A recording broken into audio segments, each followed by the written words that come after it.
Então a gente vai estar abordando então doenças mais voltadas, obviamente voltadas para cardiologia, mas com foco em cirurgia cardíaca. Vamos começar então a falar um pouquinho sobre coronária, tá? Doença coronariana. Vocês poderiam explicar como é que geralmente esse paciente aparece para vocês? Quais são as sintomatologias? O que eles sentem? Quais são os fatores de risco para a doença coronariana? Schuster, talvez você tenha bastante vivência nisso. Uhum. Talvez você pode começar. Então, vou falar assim que o paciente ele pode se apresentar com duas portas de entrada. Uhum. Um paciente que já tem uma apresentação inicial na forma de infarto ou angina instável, ou seja, o paciente interno com uma doença aguda, e a gente vai fazer o manejo que é preciso dessa fase aguda, dessa parte inicial, e depois fazer esse acompanhamento ao longo prazo. Uhum. Então, muitas vezes a internação de um paciente por infarto, homem de 50 anos, se eu for colocar aqui em termos de prevalência e epidemiologia, seria, vou colocar assim, o estereótipo mais comum. Então, muitas vezes é a primeira internação de um homem, né? A primeira internação de um paciente, né? Falando aqui, claro que também é presente nas mulheres, mas em termos de prevalência é mais comum em homens. Então, muitas vezes é uma notícia que o paciente que vem com infarto, o que aconteceu, né? Então, a gente vai correr atrás dos fatores de risco. E esses fatores de risco também vão estar presentes nos pacientes que estão no consultório, fazendo um check-up, no paciente que tem hipertensão, doença mais comum da cardiologia, acho que talvez da medicina, né? Hipertensão. Então, o paciente que ele vem, e aí, em propedêutica, que a gente fala, vão fazer exame de colesterol para avaliar risco cardíaco. O Jafé pode falar melhor nisso, mas vamos fazer um teste ergométrico para fazer uma avaliação funcional, ou ter uma liberação segura para fazer prescrição do exercício, liberação de atividade física, a gente pode deparar com alguns achados, né? Em termos de sintoma, clássico é a dor no peito, né? A angina que a gente fala, que é a dor que inicia no esforço, melhora com o repouso e vai motivar uma série de investigações, né? Uhum. Acho que pode complementar, né? O Schuster falou muito bem, né? Na minha vivência atual, né, do dia a dia, eu, né, convivo com esses pacientes em dois momentos mais específicos. Muito no pré, porque essa parte da cardiologia voltada para o exercício também, né? A gente regularmente faz essa avaliação pré-participativa, então em cima de fatores de risco, né? Se a gente for falar da diretriz brasileira de medicina do exercício do esporte para esse lado clínico cardiológico, ele sempre preconiza a realização, né, da anamnese, exame físico e eletrocardiograma na triagem, mas no esporte é muito bem indicado, e não só para investigação de doença arterial coronariana, a complementação de outros exames, como o Schuster bem falou, né, o teste ergométrico, quando indicado, cintilografia, angiotomografia de coronárias, né, e posteriormente a gente vai chegar já, né, na parte da intervenção. Uhum.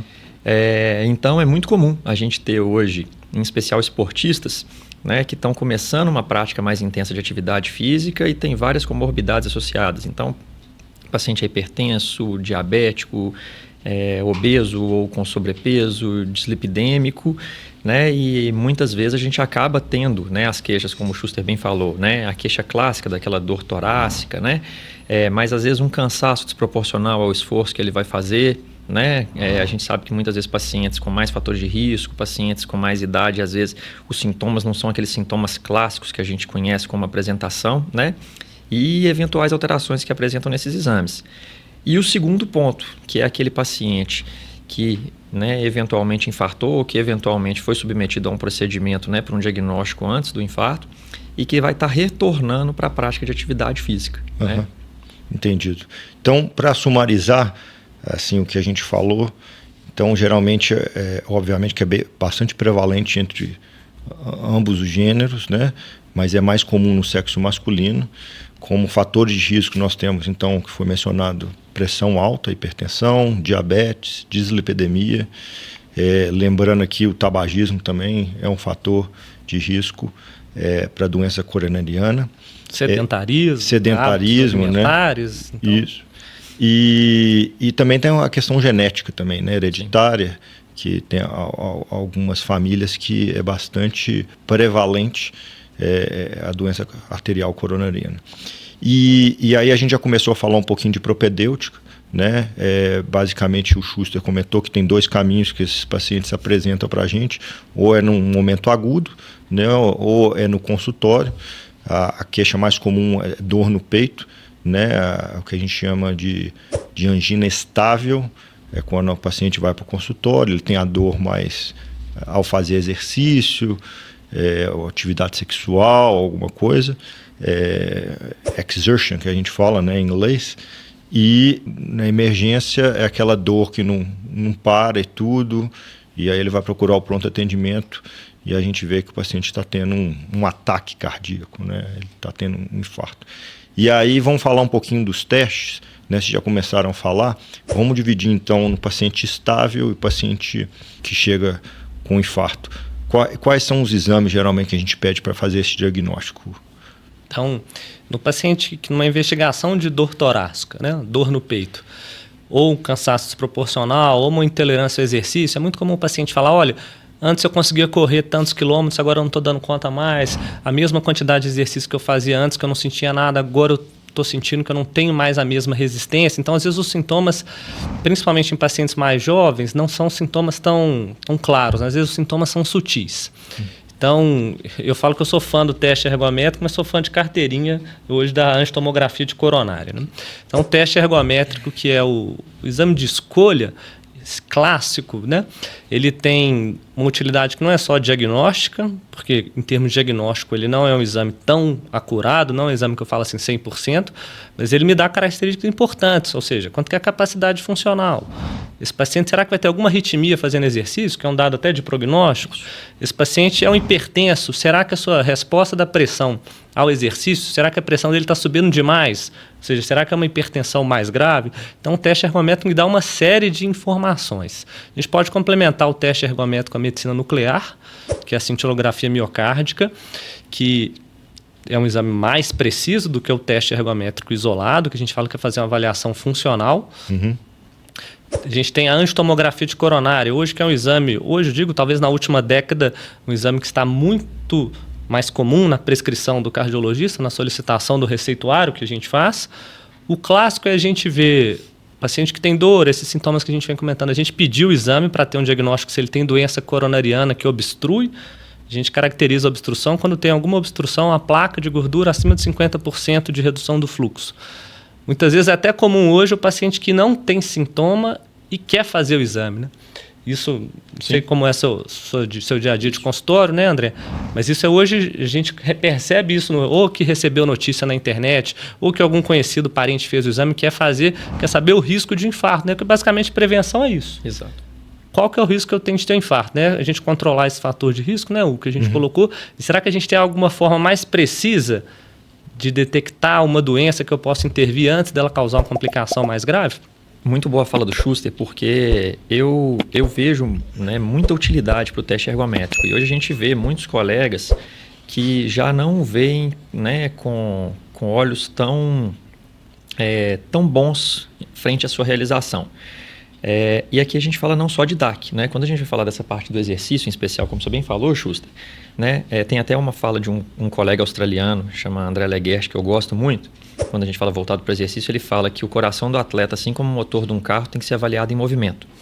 Né? Então, quando a gente vai falar de um esportista, que é aquela pessoa que está fazendo exercício, mas que não é vinculado a uma instituição esportiva, enfim, a gente vai ver, né, se tem alguma alteração que possa sugerir risco de infarto, e a gente sabe que no teste ergométrico existe uma diferença em questão de sensibilidade e especificidade em cima de estratificação de risco desse paciente, então a gente não pode esquecer disso, mas a gente vê comportamento da pressão, que pode ser um indício de um mau controle de fator de risco associado ao esforço, a gente vê a arritmia induzida por esforço, que dentro de vários cenários, né, vai ser extremamente importante, inclusive para a investigação de DAC, e a capacidade funcional, que é um outro fator muito interessante, tanto para a investigação para aquele paciente que está relatando um cansaço, mas, poxa, será que esse cansaço ele é proporcional ao que você esperaria que esse paciente fizesse? Ou será que ele é um cansaço desproporcional? Né? A partir daí, um passo ainda além do teste ergométrico convencional, a gente tem o teste cardiopulmonar, que aí a gente associa outros parâmetros de análise mais completos. A gente sabe, né, um exame bem mais completo que o teste ergométrico, às vezes um pouquinho mais difícil de acesso, até do próprio colega está pedindo. né? A angiotomografia de coronárias é associada ao score de cálcio muito interessante, né? Pelo menos na prática do dia a dia. Às vezes está fazendo aquele paciente que veio fazer uma avaliação habitual, tem alguns fatores de risco, fez um teste ergométrico relativamente ok, mas você faz um Doppler de carótida, você vê uma plaquinha ali de carótida, você começa já a ficar com uma pulguinha atrás da orelha. Poxa, será que tem alguma coisa a mais que talvez mereça uma investigação, né, mais completa frente a todo o cenário do paciente, né? A cintilografia, que às vezes você tem já o conhecimento, né, de algum grau de coronariopatia desse paciente, mas um exame, né, do ponto de vista funcional, às vezes ele vai poder nos direcionar num raciocínio de será que merece apenas um tratamento clínico ou será que merece talvez caminhar para uma intervenção, né? Então a gente tem uma gama boa de exames aí para investigação. Isso, e a gente falou muito do paciente estável, né? Ou seja, que vai procurar a gente no consultório, mas aquele que, só lembrando que aquele que chega com infarto e tudo, esse geralmente já vai direto para o cateterismo cardíaco, né? Que é a próxima pergunta que eu vou fazer. Até depois desses pacientes, a gente comentou vários exames que podem ser feitos, né? Cintilografia, angiotomografia, teste de esforço, né, da esteira, entre outros que foram comentados. Mas aí, caso eles venham positivo, a gente geralmente encaminha o paciente para o cateterismo, que é um exame, o padrão ouro para diagnosticar doença arterial coronariana, né, que é a obstrução nas artérias coronárias, com essa placa de gordura. E aí a gente não solicita esse exame de primeira, né, porque é um exame invasivo, que tem seus riscos. E aí o cateterismo é feito, né? E como é que vocês decidem aquele paciente que vai ser tratado clinicamente só, ou aquele paciente que vai fazer o tratamento percutâneo com stent, ou angioplastia com balão, mais o tratamento clínico, ou aquele que vai para fazer cirurgia de revascularização do miocárdio, cirurgia de revascularização do miocárdio, que é a cirurgia de ponte safena, mais tratamento clínico. Como é que é feito essa decisão? Eu vou até mais além, Hugo, que o resultado eu não vou fazer uma dicotomia de positivo e negativo. Vou colocar exame de baixo risco e exame de alto risco. Se eu fizer uma angiotomografia e eu tiver uma placa de 20%, a princípio sou um exame positivo. Claro. Né? E não quer dizer que é um exame de alto risco. Né? Então vamos dividir os exames em baixo, alto risco, e vamos falar da angiotomografia, que hoje é muito usada. Né? Então, a partir de qual resultado de uma angiotomografia vai me fazer pedir um cateterismo, né? Então, na presença de lesão de tronco, presença de lesão de tronco que a gente fala acima de... Na angiotomografia, semelhante do CAT, vou colocar uma lesão moderada acima de 30%, que é uma lesão que é importante. Se eu confirmar que é uma lesão de fato importante, eu preciso tratar, porque é redução de mortalidade, seja com qual tipo de intervenção que for. E lesões muito calcificadas, em que eu tenho uma dificuldade na angiotomografia identificar o grau de obstrução. E lesões graves, classicamente foram os achados de alto risco, que talvez vão fazer o exame invasivo, e aí depois entra uma outra discussão se a gente vai tratar ou não os achados que a gente encontrar no exame invasivo. Na cintilografia, que é o clássico, que é a carga isquêmica moderada, acima de 10%, então a medicina nuclear vai me dar essa resposta a partir da diferença de perfusão, do repouso, da estresse. É muito bem descrito nos laudos. Tem o ecocardiograma de estresse, que hoje em dia é menos solicitado pela melhor acurácia dos outros métodos. Hoje eu diria até uma menor disponibilidade. Temos também, só pontuando aqui, a ressonância. Ressonância com avaliação de esforço, hoje em dia também é bem realizada. Ressonância tem utilidade prognóstica, se a gente identificar fibrose, a gente consegue avaliar estresse. Não consigo avaliar atividade física, né? Eu não consigo avaliar o comportamento do paciente no exercício. Mas se eu estou em busca de isquemia, como resultado para me ajudar em guiar a intervenção, ou para prognóstico, a ressonância me ajuda bem. É isso mesmo, o que o Schuster, né, complementou. Na cintilografia, né, quando você tem uma carga isquêmica bem dita maior do que 10%, você tem alguns scores também, né, que a gente avalia ali para considerar, né, a lesão como leve, moderada ou importante, né, para direcionamento de tratamento clínico e intervenção. E na angiotomografia, né, pelo menos eu também sigo essa linha, de lesões, nos chama um pouquinho mais de atenção as lesões a partir das lesões, né, classificadas como moderadas em cima de percentual. é associado à eventual queixa clínica do paciente, né? Uma lesão, às vezes, tida como moderada, a gente sabe que, né, na angiotomografia, às vezes, algumas pequenas discrepâncias podem acontecer na mensuração dessa porcentagem da lesão, né, somado ao que, de fato, ela está repercutindo do ponto de vista funcional, mas, no geral, é um exame muito bom. Então, lesões moderadas, às vezes, associadas a alguma queixa clínica que a gente entenda como mais importante, já direciona. E aí, Hugo, eu vou devolver a pergunta para você, porque a gente sabe que, às vezes, é muito discutido, né, das equipes da cirurgia e das equipes da hemodinâmica, né? Qual seria aquele paciente, né, que você entende como o mais elegível, né, para uma cineangiocoronariografia, e qual paciente que você entenderia como, né, frente a problemas semelhantes para a cirurgia cardíaca propriamente dita? Então, em outras palavras, você está querendo saber qual paciente então seria para stent, qual seria para a cirurgia de revascularização do miocárdio. Eu acho que teve um divisor de águas, né, que foi o Syntax Trial, né, que ele mostrou bem, e existem outros estudos também, mas ele botou um divisor aí em relação a isso. Que é basicamente o seguinte: pacientes triarteriais de um grau moderado, severo, né, eles têm indicação mais cirúrgicas, e aqueles pacientes com lesão de tronco grave, mais distal no tronco, eles são também cirúrgicos. São basicamente esses os pacientes que a gente opera. Obviamente que existem subgrupos, por exemplo, pacientes diabéticos, eles se beneficiam mais da cirurgia. Os pacientes que têm fração de ejeção, que é isso? Quando a contração do coração está reduzida, a gente também tende a fazer cirurgia. Existem alguns outros subgrupos, tá? Basicamente. Os outros pacientes geralmente vão, então, para a cirurgia de revascularização.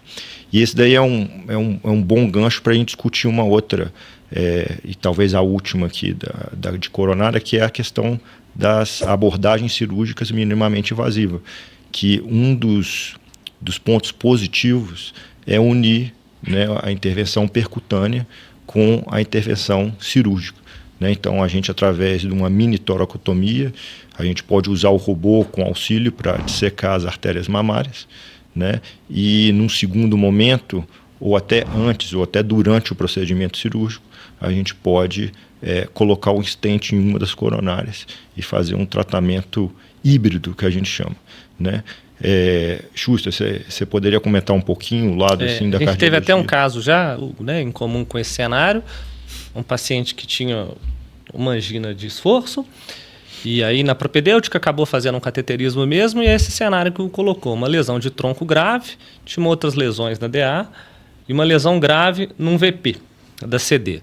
Então, a gente discutiu em Heart Team, a estratégia proposta foi fazer a revascularização híbrida. Ou seja, vamos tratar a lesão de tronco fazendo mamária DA, mamária esquerda DA, mamária direita marginal, e o tratamento percutâneo da coronária direita. Então, isso possibilita revascularização completa, tempo cirúrgico menor. Bom, acho que aí cabe um podcast à parte, né, do benefício da cardíaca, da minimamente invasiva, mas estresse cirúrgico menor, incisão cirúrgica menor dor no pós-operatório. Então, foi a escolha ideal. Paciente 4 dias de pós-operatório, inclusive fazendo angioplastia no segundo dia de pós-operatório, tem alta hospitalar. Então, acho que esse é um cenário ideal para a gente usar os dois métodos. São complementares. E aí a gente acaba unindo o bom dos dois mundos, né? Que é a questão minimamente invasiva, a recuperação mais rápida do paciente, e do ponto de vista cirúrgico a gente acaba usando as duas mamárias, que são os dois melhores enxertos que a gente tem em comparação com a veia. Se você está gostando do nosso canal, curta, compartilhe e deixe seu comentário aqui embaixo.